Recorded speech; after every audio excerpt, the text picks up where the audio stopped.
What's up, you guys? Welcome to another Oh Hey It's Ray show. I know I've talked a lot about credit and FICO scores, but I thought it would be a good idea to talk about some actual individual credit cards.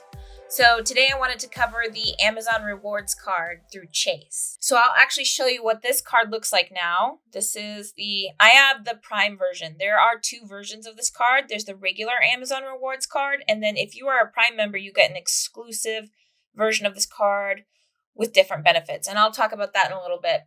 So I've actually had this card for about maybe over 5 years now, and it's changed a lot since I first got it, at least in terms of physical appearance. So when I first got it, this card was a dark navy blue, and it had actually a yellow edge, which is cool. It kind of matched the Amazon feel with the orangey yellow buttons. But then one day a few years ago, they sent me this, and I got the feeling they were trying to almost compete with the Amex Platinum because they sent me a metal card. Now, this one is significantly thinner than the Amex Platinum, but it still has a nice feel to it. It's definitely noticeable. Since I have the Prime version of the Amazon Rewards card, I'm going to start off by referencing the website here to look at the regular Amazon Rewards card. So I will say, because I have looked at this before, both the cards are very similar to each other. The regular Rewards Visa card is going to get 3% back at Amazon.com and Whole Foods. It's actually pretty cool because when I first got this card, Amazon didn't own Whole Foods. They acquired it later, but when they did that, they added this benefit, and that was pretty sweet. The Rewards Visa also gets 2% back at restaurants, gas stations, and drugstores. And they also earn 1% back on all other purchases. This is, and this page is just Chase's page. Actually, you get a lot more detail on Amazon's page. So I'm going to take a look at that after I look at the Chase page because they show more. The main difference between the Amazon Prime Rewards card and the regular Amazon Rewards card is that you get 5% back at Amazon.com and Whole Foods with the Prime card, instead of the 3% back you get at those places with the regular card. Everything else is pretty similar, but there is at least one or two extra little bonuses for the Prime card. And so they have to put this, but this is actually really common. There is no annual credit card fee, no foreign transaction fees, and no earning caps, which is really nice. Although there's no annual credit card fee for either of the cards, but in my head, there kind of is for the Prime card because you're paying for the Prime membership. It's just added in. So, okay, and now I'm looking at the page for the Amazon Prime Rewards Visa card. And both cards, I forgot to mention this, both cards you get a gift card when you sign up. For the regular rewards card, you get a $50 Amazon gift card when you sign up and get approved. And with the Amazon Prime Rewards card, you get a $100 gift card when you sign up and get approved. Most of the time, when you sign up for this card, it's instant approval. But that's not always the case. Sometimes it might take longer. That's rare, though. See, you can see here the Prime exclusive, 5% back at Amazon.com and physical Amazon stores, and also on Whole Foods. They're separating that benefit here, but that's the same thing. I forgot, back when I first got this card, there were no Amazon physical stores either. So I forgot about that. That's good. Here is another Prime exclusive benefit, and this is the one I knew about. It says earn 10% back or more on select products with Prime card bonus. Eligible Prime card members earn 10% back or more on a rotating selection of items and categories on Amazon, and they are limited time offers. I have not actually seen this, so it has to be on there. It's just I'm obviously not searching for the things that they put on this sale. So maybe you guys could tell me if you have this card or if you're going to get this card. Let me know what you find. What kind of deals do they have? Because I have not found on anything on what I look for. So this one is one that I really, really, really, really want to talk to you about because it is not to be taken at face value. And I know this from experience. So they loud and proud write equal monthly payments. Get it now and pay over time. So when you read that headline, and even when you go to buy something expensive, it usually has to be over a certain dollar amount. They don't say that in the headline, but it is. You think of it like a firm, or even if you've like shopped with QVC and it's like buy now, pay in monthly installments, right? That's not what's going on here. So let's read a little bit more to see if they tell you what actually happens.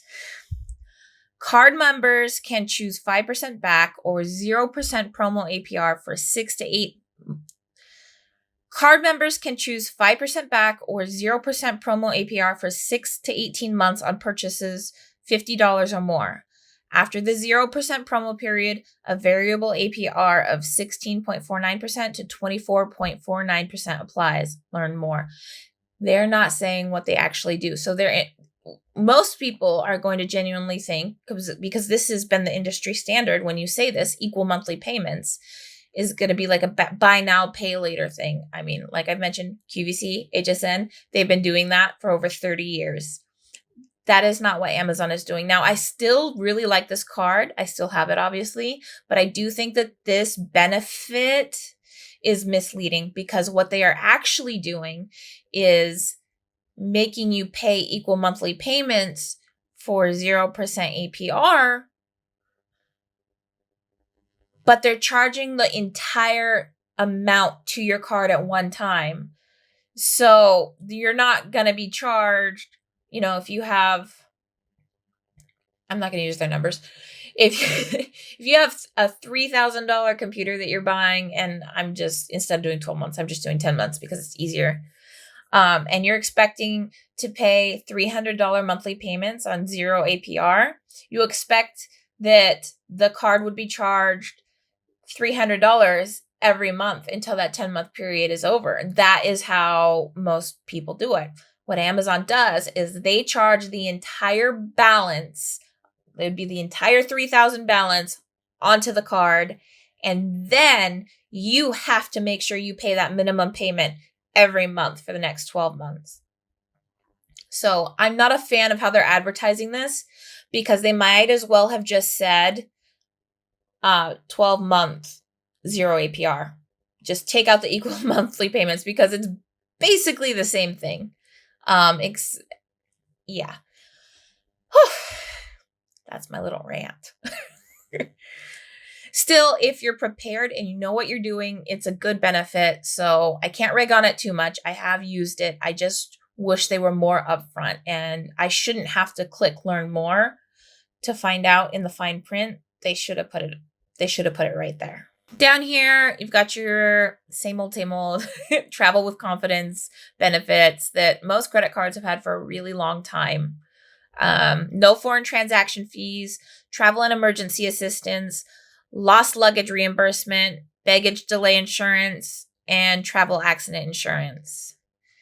They have this cute little section for protections for unexpected setbacks, which is roadside dispatch, auto rental collision damage waiver, purchase protection, and extended warranty protection. In the entire time I've had this card, I've never used any one of those. Some people do, though. So, and then finally, they're just advertising their Visa Signature perks. Your complimentary Visa Signature concierge service is available 24/7 to assist with planning and booking. Other than that, I don't really know what else Visa Signature benefits are, per se. The only thing that I know is that with a Visa Signature, there's usually like a minimum credit limit that they're allowed. I cannot remember what it is. I don't know if it's like $2,500, $5,000. I'm not sure. I used to know once upon a time, but I'll have to look that up. So if you know, let me know in the comments below, because I need a little reminder. So that looks like that's about it on their page for the card. I think it was really important for me to tell you about that equal monthly payments, because I know that messes some people up, and it did kind of mess things up for me a little bit. There's one more thing well, there's probably a couple more things I want to add, but one big thing is that I really like working not just with the Amazon card, but I actually really like working with Chase. So if you watched one of my other videos, I mentioned that, oh, you know what? It was the variable rate versus interest rate video. I mentioned that of all my credit cards, only one of the variable rate cards actually went down over time. All the rest of them went up. My Chase card through Amazon, my Amazon Prime Chase card is the only one that went down. So far, I've got some Chase, we've got a good relationship. Yeah. So they give me a low APR when since I've had them for years now. I have a good credit history and I pay my card regularly. I don't have any missed payments. And because of that, they treat me well. Most cards don't do that. Most lenders will still keep the rate. They'll lower the rate a little bit, but they'll still keep it higher. And it's like, whatever. So yeah, Chase has got bonus points there with me, but also if you are in the habit of not keeping a balance and paying off your card every single month, Chase is going to do something really cool, and they're going to constantly send, I can't say that they're going to for sure, but this is my experience, is that if you have a good credit history and you have a good history with them in particular, they will send you opportunities for balance transfers, 12 months, 0 APR. And they'll do that semi-regularly. As long as you don't have if your card's not maxed out and you have some room to work with and you're paying your bill off regularly.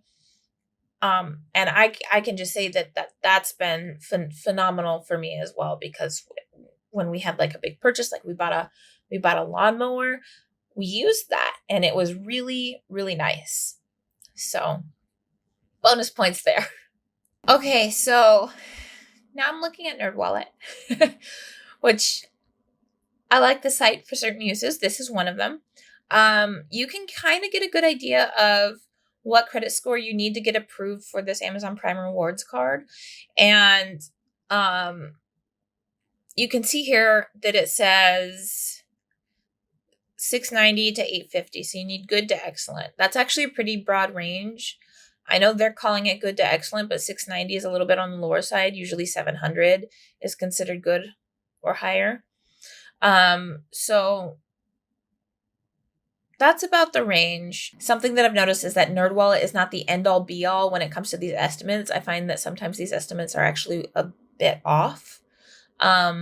But the fact that it lists 690 to 850 tells me that the large majority of people might be eligible for this card. So you might want to give it a shot. And I mentioned before, it's usually instant approval, so you're not waiting, 7 to 14 days. Yeah. And then I guess one more thing, because I told you about the 3% back on the rewards, right? It's not actually necessarily cash. You can redeem it for cash to be used. And you can use it you can use what you earn towards gift cards and stuff, but you can also use it, and this is the only way I've actually used it before, is to pay for your purchases on Amazon. So if you're already buying something, you can just go and be like, hey, I'll just add my $8 rewards, and it'll take that off your bill for Amazon. So that's cool. And you know what? I said that was the only way that I've redeemed my points before, but that's not true. I did actually use it towards credit to pay my bill once, my actual credit card statement bill. Or my balance, not the bill, because you still have to make your minimum payment, regardless of if you use your points or not. They still want that regular payment.